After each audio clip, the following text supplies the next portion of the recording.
السلام علیکم. نننۍ ویډیو چې کوم دا هغه په پوټیټوز بینیفټس باندې ده. پوټیټوز الوګان چې ورته موږ وایو. زموږ خلکو ته دا ډېر کم غونې کمتر سبزي ښکاري، خو د دې فایدې ډېرې زیاتې دي. ګوره په دې کې ویټامینز دي او هغه ویټامینز خاص کر آیرن پکې ډېر زیات دی، میګنیشیم پکې دی، پوټاشیم پکې دی او فایبر هم پکې ډېر وافر مقدار کې دي. د انساني صحت لپاره ډېر زیات بهترین دی د الو خوراک، د الو استعمال. د دې څه فایدې دي هغه تاسو ته تفصیل سره ښیم. ګورئ زه تاسو ته اکثر وایم چې فطرت ته راشئ. فطرت ته چې تاسو راشئ خوراکونه ستاسو خالص شي، نو ډېر ګوره 50% 50% بیماریان به ستاسو بغیر دوایي انشاءالله ختمیږي. څومره چې تاسو علاج بالغذا کوئ که نه نو تاسو به خوشحاله یئ. نو زه چې کوم ماحول کې موجود یم ماشاءالله ډېر صفا سوتره ماحول دی، د کلي ماحول دی. او دا وګورئ دا الوګان چې کوم دی دا فصل چې کوم د زمیندار خلک ته هیڅ پته وي، چې کوم په ښاریو کې دي هغوی ته پته نه وي، نو د الو فصل داسې کېږي، داسې طریقې سره په دې ډېر زیات محنت کېږي او بیا تاسو ته هغه رارسي، تاسو ته میلاویږي. نو کوشش کوئ چې څومره تاسو سبزیانې د فروټو استعمال کوئ او خالص خوراک کوئ نو ستاسو به ډېر بیمارونه انشاءالله محفوظ وي. الو نورې فایدې هم ډېر زیاتې دي، خو کم خلک چې ویټ ګین کول غواړي، یعنې وزن سیوا کول غواړي، نو ګورې د وزن سیوا کولو دپاره زه کله هم تاسو ته دا مشوره نه درکوم چې میډیسن استعمال کوئ. د دوایي استعمال د وزن سیوا کولو دپاره او د وزن کمولو دواړه نقصاندی دی.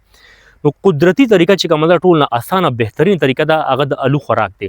ګورئ کوم خلک ورزش کوي یا باډي بلډینګ کوي نو هغوی چې د الو خوراک وکړي نو انرژي به بحال کېږي، سټیمنا به ول ورکوي. یا کوم خلک ډېر زیات کمزوري او چې وایي یاره زموږ وزن سیوا شي نو د الو خوراک دی کوي، خاص کر یشیدلي چې کوم بوایل الو وي که نه یشیدلي الوګان، نو د هغې رزلټ ډېر بهترین وي وزن سیوا کولو لپاره. یو میاشت تاسو مسلسل استعمال کړئ نو انشاءالله ستاسو به زر وزن سیوا شي او بل د دې مضر اثرات هم نشته. دویم داسې چل چې کوم ماشومان گروت کوي، لکه د شپږو میاشتو چې کله ماشوم ورسي نو بیا هغوی له ټوس خوراک شروع شي. نو په ټوس خوراک کې بیا ټول نه بهترین چې کوم دی یو خو بنانا استعمال دی، کیله، او دویم الو دی. الو چې تاسو کوم ماشوم د شپږو میاشتو نه سیوا شي او هغه ته شروع کوي نو د ملټي ویټامینز او د طاقت دوایو نه ضرورت پورته نه راځي، ځکه چې هغه ماشوم چې کوم وي هغه الو چې استعمالوي یا سره کیله استعمالوي تاسو نو بدن به ودم کوي، غوښه هم پرې راځي، آیرن کمی هم برابرېږي او هغه څنګه وایي هغه غمبورک ماشوم چې هغه شان به جوړېږي انشاءالله. بل په الو کې پوټاشیم مقدار سیوا دی. نو پوټاشیم چې کوم دی د های بی پی مریضانو لپاره بهترین ویټامین دی. نو چې کوم خلکو بی پی های کېږي نو هغوی هم د الو استعمال کولی شي. د الو خوراک کې به یو احتیاط کوئ. ګوره چې کوم چپس وي غوړو کې پخېږي نو هغې بیا فایده لږه کمه شي.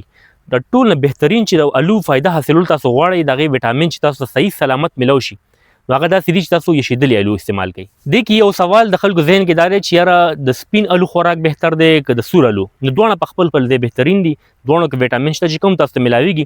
سپین الو کې دا فایده چې کوم خلکو په سکین باندې دانې وي نو هغې لپاره د دې دا رس چې یو ټوټکه ده هغه تاسو اخره کې ښیمه نو دانو لپاره چې کوم رس لګي په مخ باندې نو هغه د سپین الو بهتر دي. نو نور دې کې داسې خاص فرق نشته دی. په الو کې ویټامین سی وافر مقدار کې موجود دی نو دا د سکین لپاره هم بهترین دی. د کوم خلکو په مخ باندې دانې وي، خاص کر د جنکو هلکانو مخ باندې دانې ډېرې زیاتې وي نو هغوی چې یشیدلو الو استعمالوي خوري نو د سکین د دانې به انشاءالله صفا کېږي.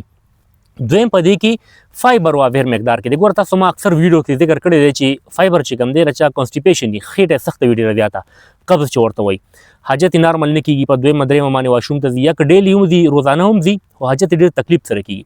نو دې کې فایبر وافر مقدار کې دی. نو چې کله تاسو یشیدلي الو خورئ یا الو خپل خوراک کې شامل کړئ تاسو نو خېټه چې کوم کولمو فنکشن دی هغه هم نارمل کېږي نو قبض ختموي د الو خوراک. دې کې سوال داسې راځي چې یاره الو په کومه طریقه استعمال شي؟